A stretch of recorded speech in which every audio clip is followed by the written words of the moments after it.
All right, so get ready because today we're diving into a question that's been a real head scratcher for like forever.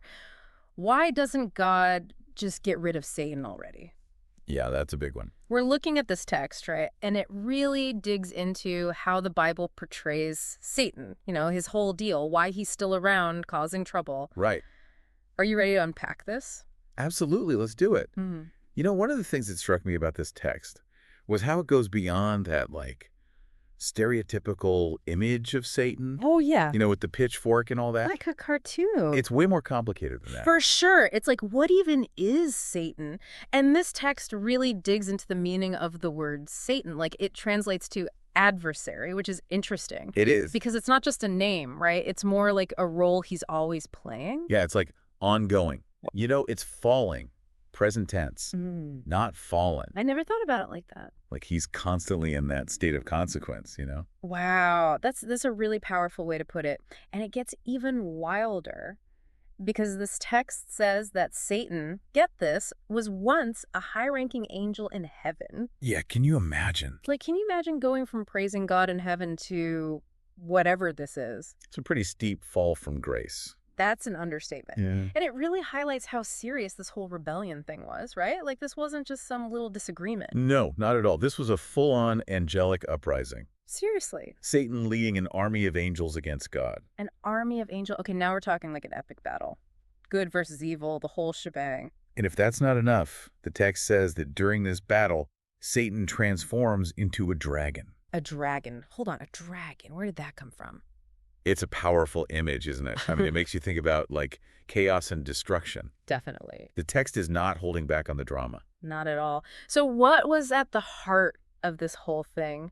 What made Satan decide to go head-to-head with, God? Well, the text really focuses on pride Pride. as the root of it all, like the thing that caused him to fall in the first place. Which makes you wonder, was it like a power trip? That's a good question. Or wanting something he shouldn't have? Or just straight up rejecting God? That's interesting, right? Yeah. Because that whole pride thing, that's not just a Satan problem, right? No, it's like a human problem, too. It's everywhere. It's like that saying, pride comes before the fall. Like empires, people who get too big for their britches. It's like we're all susceptible to it. Absolutely. And this is where the text takes an interesting turn, because it asks, well, if God is so powerful, Yeah.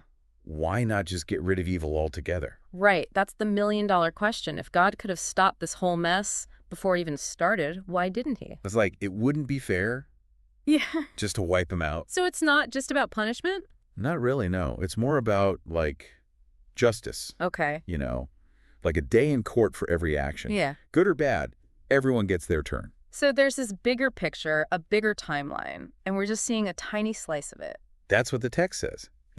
God has this whole plan laid out. And he's sticking to it. Exactly. And God's omniscient, right? Okay, hold on, back up for a second. Omniscient. Not all of us went to seminary here. What does that even mean? Right, of course. It means God knows everything. Everything. Past, present, future. All of it. Yeah. At the same time.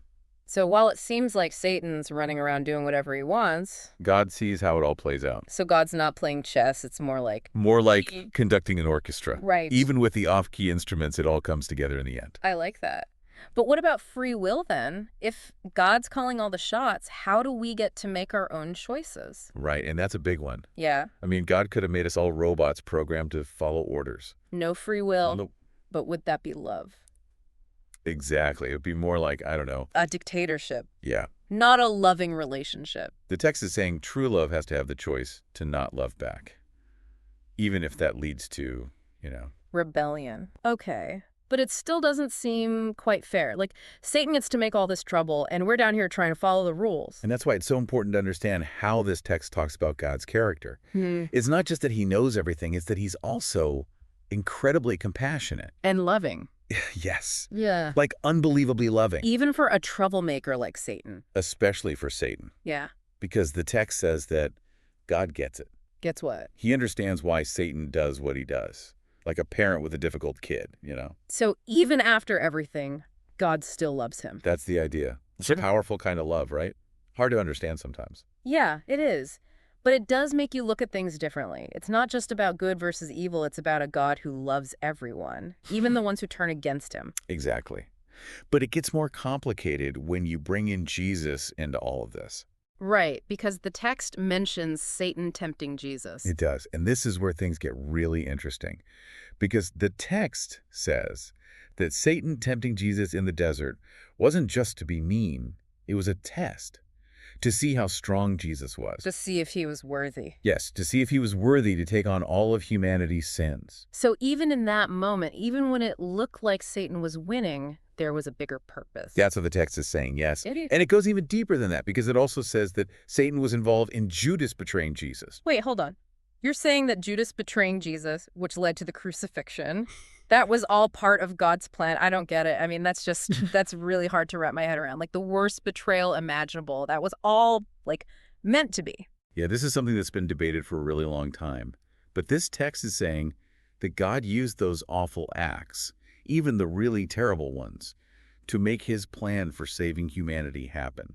So it's not like an eye for an eye kind of thing, like God's not punishing just to punish. Exactly. There's this deeper purpose. Yeah. We can't always see it. Right.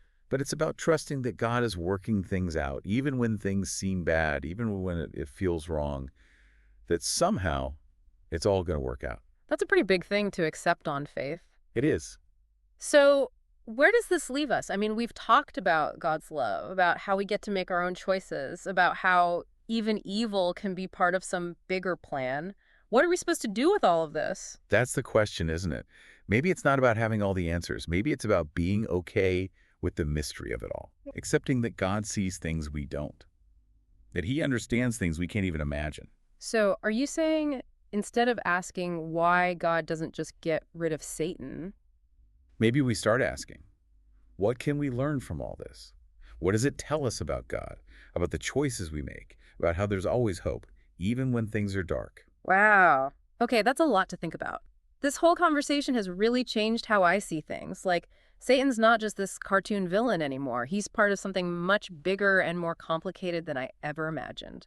And maybe by thinking about these tough questions about how good and evil can exist in the same world, maybe that helps us understand God better, and maybe even ourselves a little better too. Well, listeners, there you have it. We took a deep dive into the whole why doesn't God just get rid of Satan question. And we didn't get all the answers, but sometimes asking the right question is more important anyway.